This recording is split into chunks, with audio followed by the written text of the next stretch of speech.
고린도 사역 첫 번째 시간입니다. 오늘 고린도 사역 첫 번째, 바울 영혼을 살림으로 마침내 일어서다, 이런 제목으로 말씀을 좀 나누도록 하겠습니다.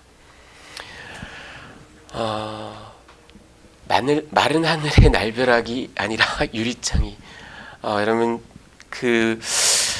이미 좀 오래되긴 했는데 1999년에 10월 달에 10월 8일에 아주 따뜻한 가을 오후였습니다.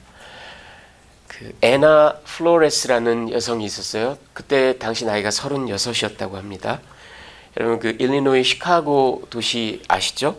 그 시카고 도시에 가면 저는 한 번도 가본 적이 없는데, 그 도시에 이게 멋있다고 해야 될지 아니면은 뜨악하다고 해야 될지, 아무튼 이렇게 새빨간 건물이 마천루에 하나 딱 서 있습니다, 여러분. 예, 이게 CNA라는 그런 회사의 헤드쿼터입니다. 근데 이 플로레스가 시카고 시내를 이렇게, 그것도 3살 박이 어린 딸의 손을 딱 붙잡고 같이 걸어가고 있었어요. 걸어가고 있었는데 29층에서 유리창이 떨어졌습니다. 떨어져서 하필이면 그게 이 플로레스 머리의 정통으로. 그래서 그 여성이 죽었어요. 여러분 생각해 보세요. 3살 박이 어린 딸이 엄마 손을 붙잡고 이렇게 막 산책을 신나게 가다가 엄마가 갑자기 옆에서 죽은 거예요. 그 충격과 그 트라우마 평생 잊혀지지 않을 겁니다. 엄청난 비극이 일어난 거죠. 우리나라에서도 지난 3월 말에 야구를 좋아하시는, 저는 별로 스포츠를 좋아하진 않지만 아마 많이들 놀라셨을 거예요. 창원에서 야구장에 그 구조물이 떨어져가지고 관객이 사망을 한 그런 사고가 있었죠. 이런 불행한 사고들이 종종 일어나곤 합니다. 하지만 지금 이 CNA, 이 회사에서 있었던 일, 너무나 비극적인 일인데, 여러분 이 사건을 좀 머리에 갈무리해 두시기 바랍니다. 제가 나중에 다시 한번 말씀을 좀 드리겠습니다. 자, 오늘 이야기를 좀 간략하게 말씀을 드리면요, 먼저 제가 동종업계 종사자 아굴라 브리스길라, 이렇게 1절에서 4절까지 내용입니다. 이 바울이요, 아덴에서 이제 또 서쪽으로 한 37마일을 와서 고린도라는 도시에 왔습니다. 그곳에서 근데 이 본도 출신의 아굴라라는 유대인이 있었어요. 그와 그의 아내 프리실라, 브리스길라라고 이렇게 번역되어 있죠, 우리 개역 성경에. 그 두 사람 집에 유합니다. 왜 그러냐면 이 두 사람, 이 아굴라, 바울과 마찬가지로 동종업종, 텐트 메이커입니다. 여러분 이 유대법은요, 신학자들, 신학생들, 랍비가 되려는 사람들, 자기 직업을 갖도록 요청하고 있습니다. 그래서 랍비가 돼서 평생을 가르치는 사람들도요, 낮에는 목수로, 텐트 메이커로 이렇게 일을 합니다. 주중에는 그렇게 일을 합니다.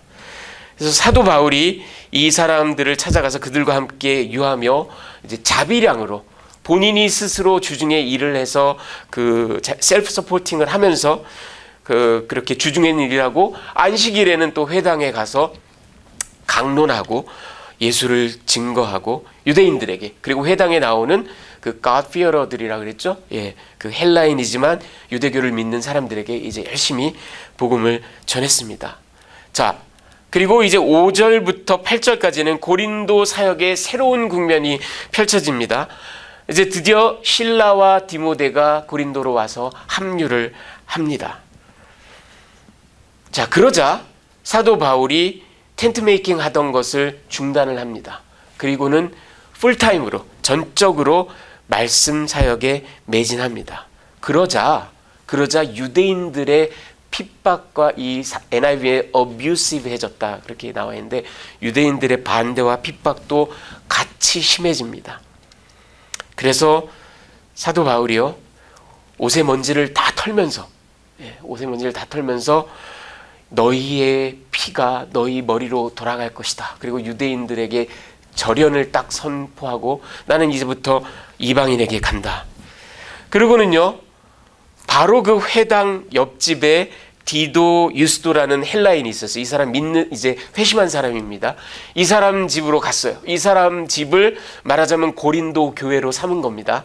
회당 바로 옆에다가.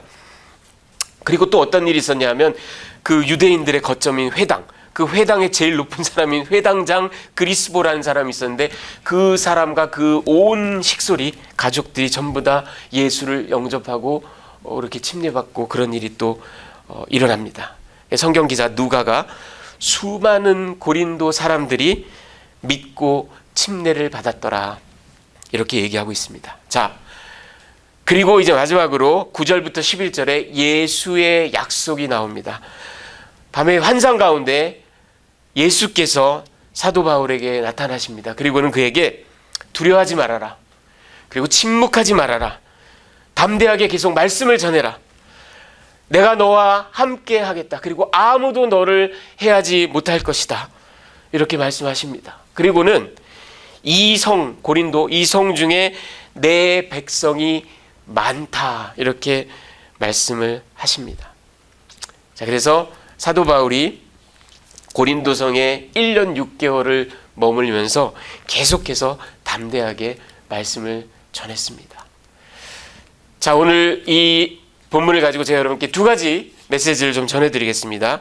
그 첫 번째는 기회의 창이 닫히다 이런 제목입니다. 여러분 우리 6절을 한번 같이 볼까요? 우리 한번 같이 읽어보겠습니다. 그들이 시작.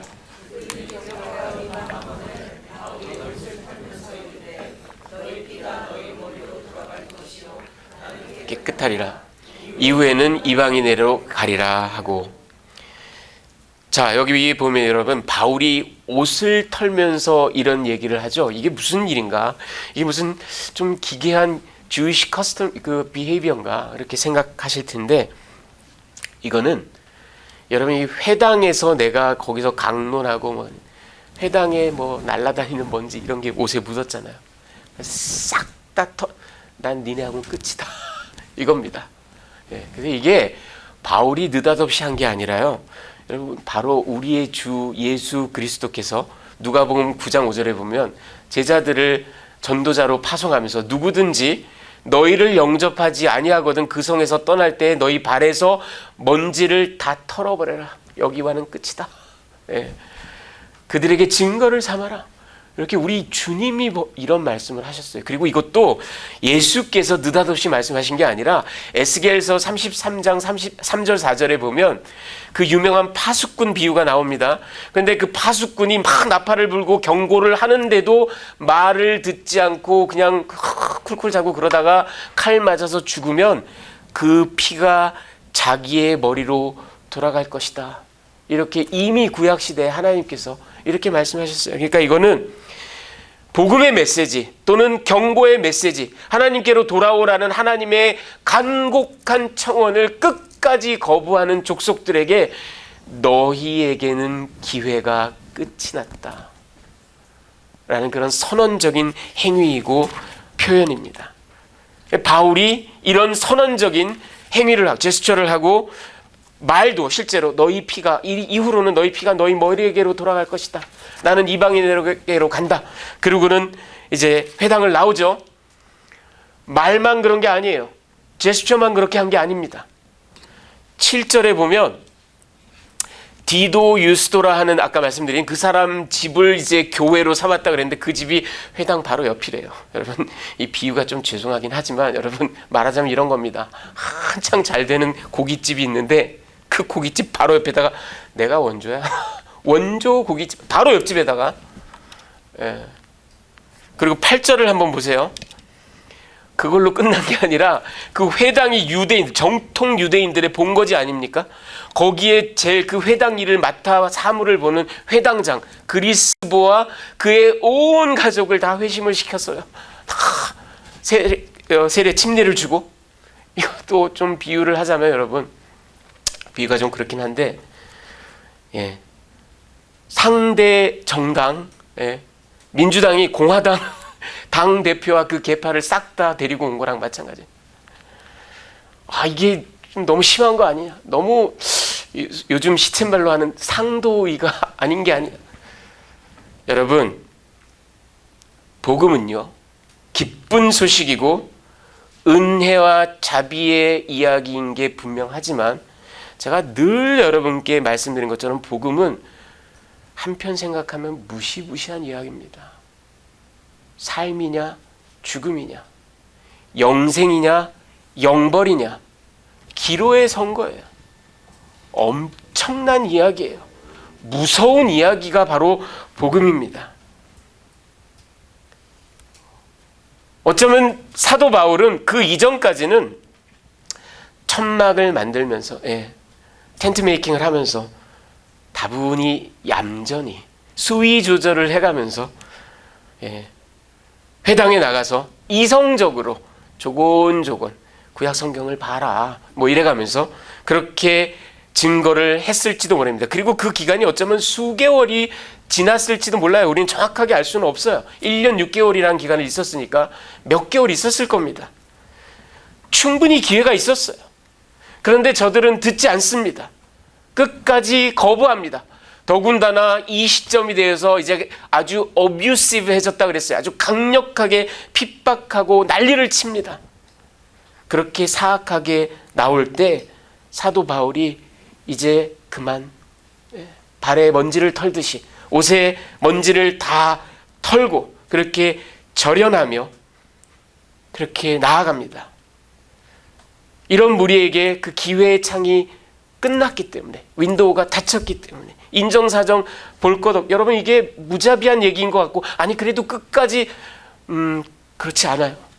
여러분 왜 그러냐면 거기서 그들에게 계속 어뷰즈 당하느라고 에너지와 모든 시간과 정력을 다 낭비하면 정작 복음을 들어야 하고 정작 하나님이 택정하신 사람들에게 그 복음이 다가가질 못해요. 그럴 수 없어요. 사도 바울은 그럴 수가 없는 겁니다. 밖에 있는 영혼들 가운데 복음에 반응할 영혼들이 분명히 있기에 그들을 향해서 at some point 나가야만 되는 겁니다. 왜? 저들 강경한 유대인들에겐 복음이라는 기회의 창, window of opportunity가 닫혀버리고 만 겁니다. 아까 제가 시작할 때 드린 비유로 말하자면 윈도우가 닫힌 게 아니라 윈도우가 떨어져 와장창 깨진 겁니다. 여러분 이 CNA라는 회사, 이 회사의 경제적 손실을 한번 볼까요? 그 플로레스 패밀리에게 2000년에 지금으로부터 그러니까 25년 전입니다. 2000년에 이거를 이제 보상을 했는데 $18 million를 보상을 했습니다. 얼마나 큰 금액입니까? 그리고 벌금으로 25만 불을 물었습니다. 벌금으로 시티에. 그리고 저 CNA 건물의 수천 장의 유리창을 싹 다 교체하라는 행정명령을 받았습니다. 수천 장을 다 갈았어요. 그리고 제가 생각해 봤어요. 손해가 이것뿐일까? 주가가 떨어졌겠죠. 주식이 폭락했겠죠. 그리고 기업 이미지가 실추됐겠죠. 여러분 이거는 뭐 20 밀리언, 25 밀리언 수준이 아닙니다. 수천만 불에 해당되는 어마어마한 경제적인 손실을 본 겁니다. 그런데 여러분 아이러니한 건 저 CNA라는 회사가 어떤 회사인지 아세요? 생명보험 회사입니다. 라이프 인슈런스입니다.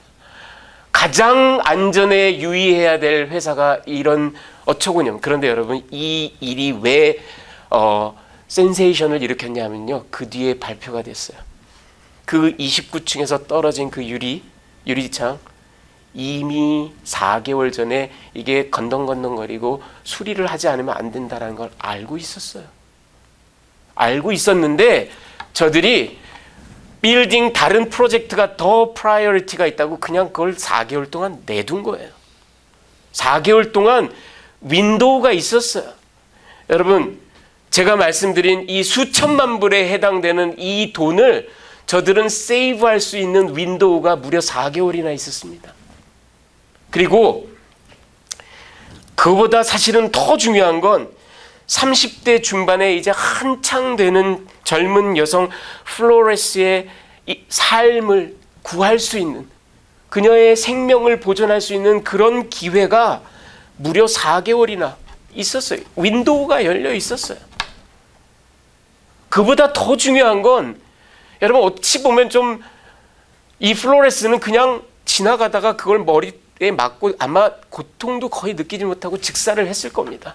정작 가장 고통스러운 건 그 3살짜리 어린 딸, 평생 잊지 못하는 그 괴로움 속에 살아야 되는 어린 딸, 그리고 그 플로레스는 누군가의 아내고 누군가의 두 아이의 엄마였는데 누군가의 엄마고 누군가의 딸이고 누군가의 시스터였을 텐데, 그 가족들이 겪어야 될 평생의 아픔, 근데 그 모든 거를 세이브할 수 있는 윈도우가 4개월이나 있었어요. 그런데 저들은 아무것도 안 한 겁니다.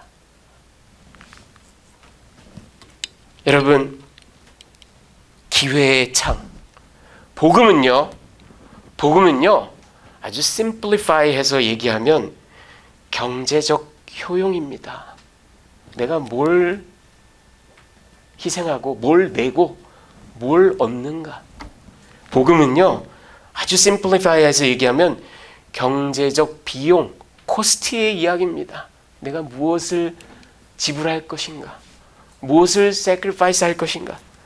그리고 복음은요 경제적 기회, opportunity. 내가 지금 저 스탁에 투자를 할 것인가 말 것인가, opportunity가 왔는데 할 것인가 말 것인가. 여러분, 이 비유가 너무 조야하다고 생각하십니까? 너무 천박하다고 생각하십니까? 아니에요. 여러분, 이 복음을 경제 행위에 비유한 대가는 바로 우리 주 예수님입니다. 보세요, 여러분. 예수께서 뭐라고 하셨나요? 천국은 이와 같으니 밭에 숨겨진 보화와 같다. 그걸 발견한 자는 전 재산을 다 팔아서 다 세크리파이스해서 내가 이걸 투자해야지, 이걸 얻어야지. 또 우리 주님이 뭐라고 하셨나요? 천국은 값비싼 진주를 찾은 진주 장사와 같다. 자기 모든 생업을 다 갖다 바치고 자기 전 재산을 다 투자해서 그거를 사서 돌아오는, 바로 그게 천국이다. 어디 그뿐인가요? 우리 예수님이 또 하나님의 나라를 뭐라고 비유했나요? 망대를 짓는 자와 같다. 가만히 앉아가지고 내가 가진 돈이, 내가 가진 비용으로 이 망대를 끝까지 완공해서 그 이득을 내가 받을 것인가 말 것인가를 계산해보고 시작해야 된다. 계산해서 안 되면 못한다. 어디 그뿐인가요? 우리 주님께서 뭐라고 하셨죠? 천국은 이와 같다. 적국 임금이 수많은 군사를 이끌고 나를 치러 오면 가만히 앉아서 계산해봐라. 내가 저 사람을 싸워서 이길 수 있나 없나. 도저히 내 비용으로 감당이 안 된다 그러면 얼른 나가서 화친내라. 여러분, 우리 주님은 수많은 가르침을 가르치셨는데 상당히 많은 부분을, 천국을, 복음을 이 경제적인 효용, 경제적인 비용, 경제적인 opportunity, 기회로 설명하셨습니다. 진짜 경제학자 얘기를 한번 들어볼까요? 경영 전문가가 있습니다. 여러분, 이 사람은 피터 드러커라는 사람인데 오스트리아 비엔나 출신입니다. 그리고 미국의 경영 컨설턴트고요. 저자이고 교육자입니다. 그리고 이 사람은 근대 경영 이론의 아버지와도 같은, 그러니까 그 철학적이고 현실적인 파운데이션을 마련한 사람이다, 이런 평가를 받는 그런 사람입니다. 이 사람이, 물론 이건 경제적인 투자에 관한 이야기입니다. 근데 들어보십시오. 당신이 꼭 해야만 하는 일과 그것을 어떤 방식으로 할 것인가는 아주 incredible 할 정도로 믿기 어려울 정도로 심플하다, 간단하다. 그러나 당신이 그걸 하려고 하는 의지가 있는가 없는가, 이건 완전히 별개의 문제다, 이렇게 얘기를 합니다. 여러분, 의지의 문제라고 얘기를 합니다. 다시 말해서 사람들은 알아요. 복음을 받아들여야만 영벌을 피하고 영생을 얻을, 그래서 내가 해야만 한다라는 걸 알아요. 그리고 사람들은 알아요. 복음을 받아들이기 위해서는 다른 방식은 없다라는 거. 예수를 영접하는 길밖에 없다. 그 방식도 알아요. 그런데 하고 싶지 않아요. 의지가 없어요.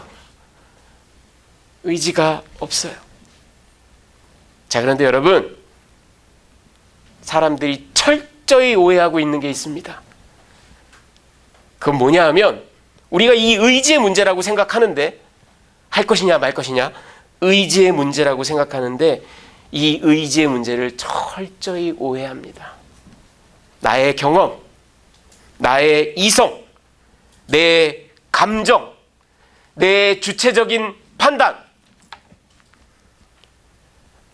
아까 CNA의 예를 들자면 윈도우를 열 것인가 닫을 것인가를 내가 결정하다, 내가 의지적으로 결정한다라고 착각하는 겁니다. 그러나 여러분, 17세기에 위대한 프랑스 그 카톨릭 사제이고 대주교였던, 그리고 신학자였던 프랑스와 페넬롱이라는 사람이 이런 얘기를 했습니다. 개인적인 편지에서, 우리는 우리 감정을 통제할 능력은 없어요. 하지만 하나님의 은혜로 우리의 동의, consent는 통제할 수 있습니다.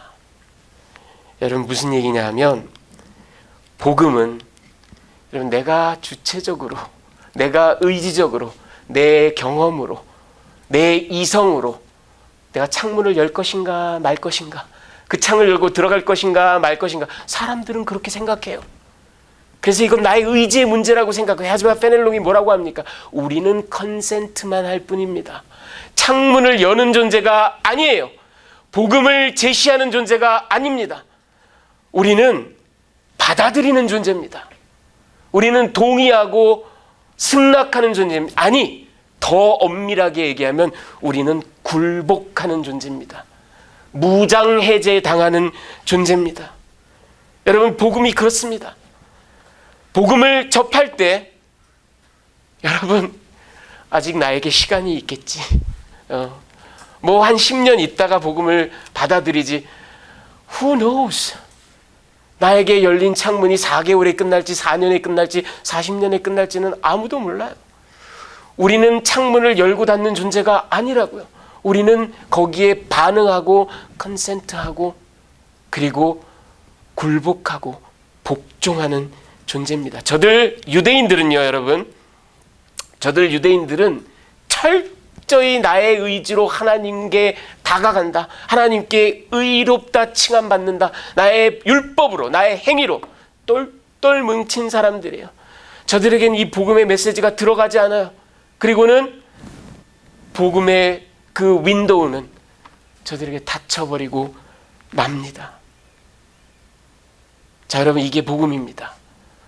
이 복음에 반응하신 여러분들, 아니 정확하게 말하면 이 복음에 무릎 꿇고 순종하신 여러분들, 하나님의 이 복음이 어떻게 역사하는지 여러분의 친지에게, 가족에게, 친구들에게 전하실 때 담대하게 선포하십시오. 그리고 그들이 하나님의 말씀 앞에, 복음 앞에 무릎 꿇을 수 있도록 끝까지 기도하시는 여러분 되시기를 바랍니다. 자, 두 번째 메시지는 이겁니다. 바울이 영적 침체를 좀 뜬금없는 얘기처럼 들리시죠? 여러분, 리처드 롱네커라는 아주 탁월한 신학학자가 이 부분을 주석하면서 이렇게 얘기를 합니다. 바울은 지금 고린도에 왔을 때 대단한 spiritual depression, 영적인 우울증, burnout 상태에 있었다라고 얘기를 합니다. 근데 전 전적으로 동의합니다. 자, 왜 그러냐? 여러분 보십시오. 이 수리아 안디옥에서 이제 2차 선교 여행을 출발했죠. 그래서 처음에는 자기가 1차 때 개척한 그 교회들, 뭐 비시디아, 안디옥, 루스트라, 이고니온, 더베 이런 데를 쫙 이렇게 돌아보면서 강건케 하고 잘 세워주고 그런 일을 했단 말이에요. 그리고 이제 소아시아 서쪽으로 쭉 이제 새로운 거점을 딱 확장하고 아주 큰 도시들을 이렇게 딱 복음화시켜야 되는데 웬걸 여기서 뺑글 돌죠. 부르기아에서, 갈라디아에서, 무시아에서, 비두니아에서 여기 가면 성령님이 no, 저기 가면 성령님이 안 돼, 무시아까지 올라가고 안 돼, 여기 아니야. 정말 미치고 팔짝 뛸 노릇이죠. 다음 행선지를 자기가 딱 개척하고 점점 복음을 서진시켜야 되는데 어딜 가도 성령님이 예수의 영이 안 돼. 그렇게 막 뱅글뱅글 돌다가 드디어 드로아에서 마세도니안 콜, 마케도니아 사람이 나타나서 와서 우리를 도와라. 아, 이것 때문이었구나. 그리고 이제 에게해를 건너요. 그래서 빌립보에 갑니다. 웬걸 첫 성 빌립보에서 흠씬 죽도록 두들겨 맞죠. 그리고 옥에 갇히죠. 그리고는 쫓겨나듯이 또 도시를 떠나요. 이 교회가 될까? 예, 교인이라고는 귀신 들렸던 여종, 그 다음에 자주장사 루디아, 간수, 이게 단데. 어쨌든 떠나요. 그리고는 데살로니가라는 데로 갔어요. 아, 여기는 인구 20만이에요. 마케도니아의 주도예요. 여기선 뭐가 좀 되지 않을까? 그런데 여기선 웬걸 폭도들이 거의 잡아다가 돌팔매질해서 죽이려고 그래요. 또 야반도주 하듯이 또 도망갑니다. 그래서 베레아라는 곳으로 가요. 아, 근데 갔더니 여긴 좀 될 것 같아. 여기는 사람들이 아주 순전하고 신사 같아. 그런데 웬걸 데살로니가에서 또 와가지고 또 폭동 일으키고 또 잡아 죽이겠다고 난리예요. 그래서 어떻게 할 수 없이 또 도망가요. 저기 200여 마일 아덴까지 흘러 갑니다. 아가야 지방, 이제 마케도니아를 떠나서 아가야까지 간 거예요. 여기에서는 웬걸 이 철학으로 사상으로 똘똘 뭉친 이 아덴 사람들 어디 한번 읊어봐. 너 정도는 우리한테는 서당계도 안 돼. 이래가면서, 그렇죠? 그래가지고 별 소득 없이 또 37마일을 서쪽으로 가서 이제 고린도라는 데까지 왔어요. 지금 동역자들도 없어요. 여러분, 그가 빌립보에서 고린도까지 총 412마일입니다. 그리고 거의 쫓겨나다시피, 그리고 매 맞고 옥에 갇히고, 이 채찍질 후유증이 얼마나 크겠어요. 여러분, 인류가 음속, 사운드 베리어를 넘어선 게 전투기를 발명해서가 아니래요. 채찍이래요. 채찍이 사운드 베리어를 넘어선답니다. 그 채찍을 그렇게 맞으면 사람이 골병 듭니다. 19세기 미국 남부 노예제도에서도요, 지금도 흑인들의 그 사이키, 그들의 멘탈리티에는요, 이 채찍 그러면 그들은 경기를 일으킵니다. 채찍이 그렇게 무서운 거예요, 여러분. 채찍질 후유증에다가 여러 도시를 돌았는데 별 성과는 없어 보이고 여기저기 쫓겨나가시다시피 하고 가는 데마다 비난당하고 공격당하고. 여러분, 사도 바울은 무슨 장땡입니까? 무슨 슈퍼맨이에요? 그도 인간이에요. 여기 혼자 터덜 왔어요. 그리고는 아주 초라하게 아굴라와 브리스길라 집에 거하면서 텐트 메이킹 하면서 자비량으로 조용히 그냥 사밧 안식일에만 가서 강론하고 아주 로우 프로파일로 그렇게 지냅니다. 어쩌면 그는 그 기간에 많이 소진되고 그러면서 이 텐트 메이킹을 하면서, 여러분, 이 육체 노동의 신성함을 우리는 무시해서는 안 됩니다. 어쩌면 그게 그에게는 회복의 계기가 됐는지도 몰라요. 아, 저도 학생 때 중간고사 끝나고 페이퍼 끝나고 막 죽도록 고생하고 나면 집안 청소해요. 자동차 청소해요. 그러면 좀 리프레시가 돼요.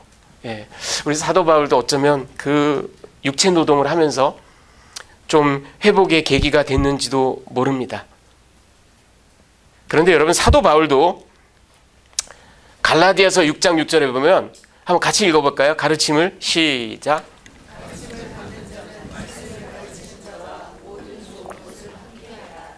사도 바울도 역시 이거를 원칙으로 가르쳤습니다.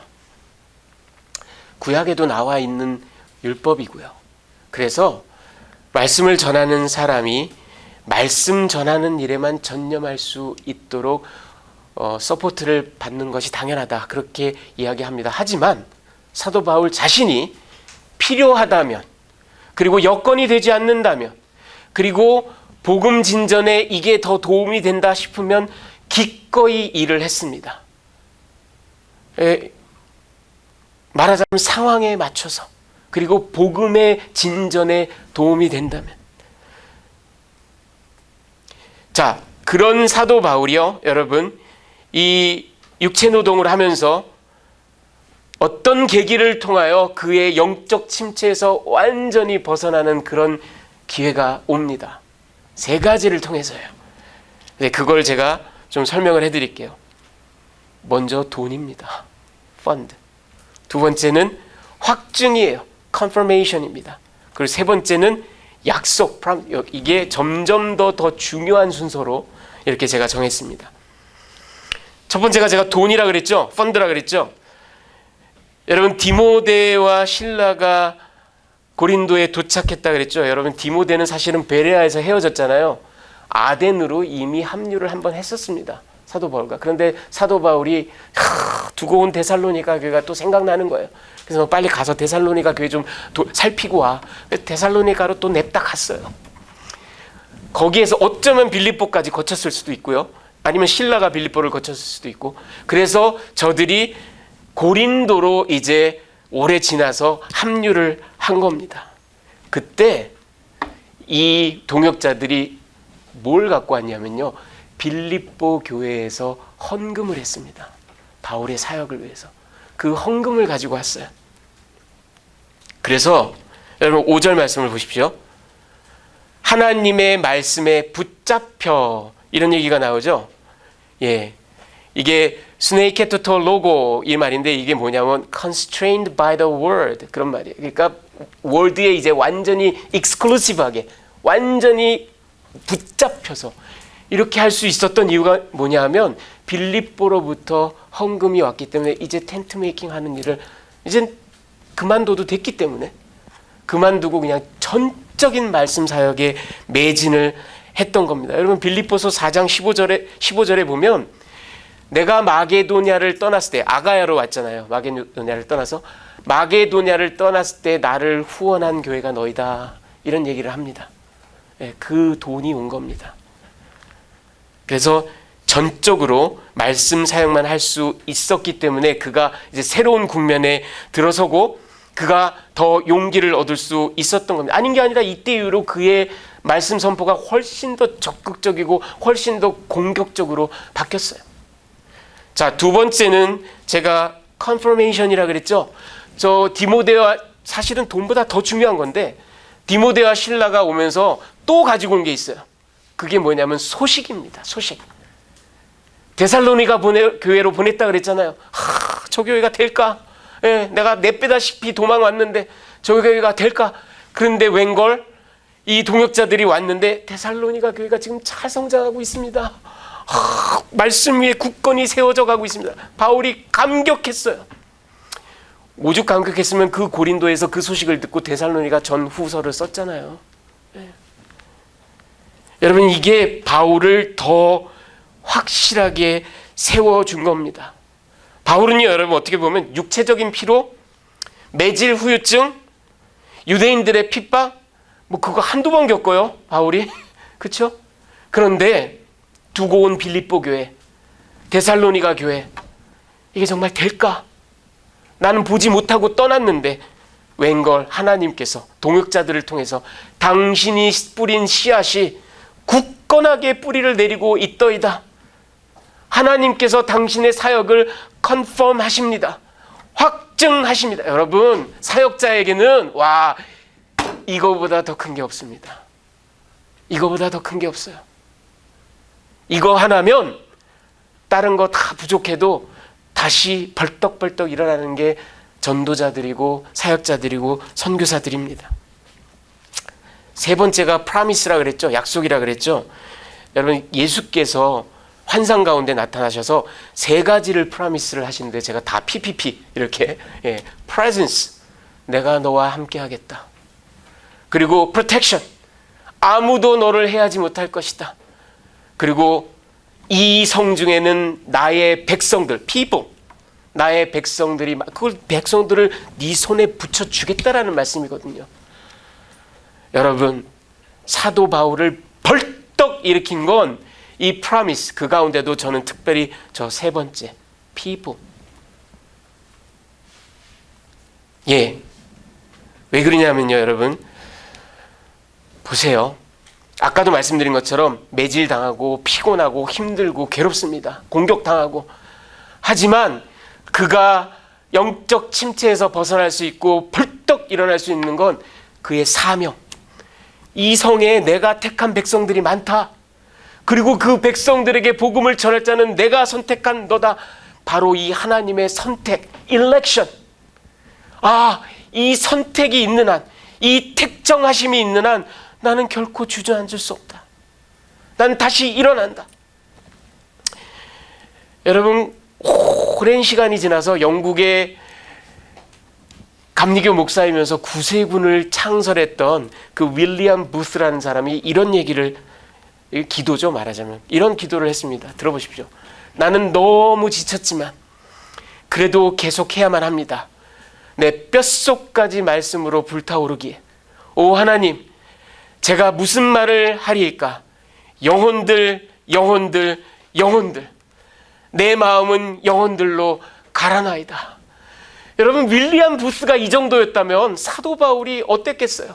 그가 아무리 지치고 아무리 힘들었어도 이 성 중에 내 백성들이 많다. 얼른 일어나서 저들에게 말씀을 전해라. 그는 벌떡 일어날 수밖에 없습니다. 여러분, 비시디아 훨씬 전에, 비시디아 1차 선교 때 비시디아 안디옥에서 13장 48절을 보면 그때도 하나님께서 영생을 주기로 작정된 자는 다 믿더라, 이런 기사를 썼어요. 그 비시디아 안디옥에도 하나님이 영생을 주기로 작정하신 자들이 있었다고요. 마찬가지예요. 여러분, 이곳 고린도에서도 그에게 예수께서 친히 나타나셔서 이 백성들을 너에게 붙여주마. 일어나라. 사도 바울이 그러므로 이제 다음 시간에 갈리오 앞에서 바울이 겪게 되는 일을 우리가 볼 텐데, 이걸 모든 걸 통틀어 1년 6개월 동안 담대하게 그가 말씀을 전하고 고린도 교회를 세우고 할 수 있었던 것은, 비록 영적 침체를 겪고 디프레션을 겪고 번아웃을 겪었지만 하나님께서 그를 다시 일으켜 세우시고 그는 사명에 다시 투철하게 일어나서 이 모든 사역을 감당할 수 있었다는 것. 여러분, 바울이 가장 연약할 때, 가장 힘들어할 때 하나님은 너의 그 약함이 바로 강함이다. 내 은혜가 너에게 족하다. 나의 은혜로 말미암아, 나의 약속으로 말미암아 네가 일어선다. 하나님께서 보여주십니다. 여러분, 여러분의 삶에, 여러분, 우리 신자가 영적 침체를 겪는다, 디프레션이 찾아온다, 여러분, 부끄러운 일이 아닙니다. 우리에게도 침체가 있을 수 있어요. 우리도 힘들 수 있습니다. 하지만 여러분, 그럴 때 하나님께서 여러분에게 주신 약속을 생각하십시오. 하나님께서 여러분에게 맡기신 영혼들을 생각하십시오. 목사님, 저는 목사도 아니고 선교사도 아니, 무슨 말씀이세요? 여러분에게 맡기신 여러분의 가족, 여러분의 자녀, 여러분의 친지, 친척, 친구들, 그게 다 하나님께서 여러분에게 맡기신 영혼들입니다. 그들을 생각하세요. 그리고 하나님께서 처음 여러분을 부르신 그 부르심을 생각하십시오. 그러므로 결연히 일어나십시오. 영적 침체를 이겨내고 사명을 다시 한번 확인하고, 그리고 내 주변에 하나님께서 붙여주신 영혼들을 바라보며 이렇게 한 걸음 한 걸음 나가시는 그런 여러분이 되시기를 우리 주님의 귀하신 이름으로 축원합니다.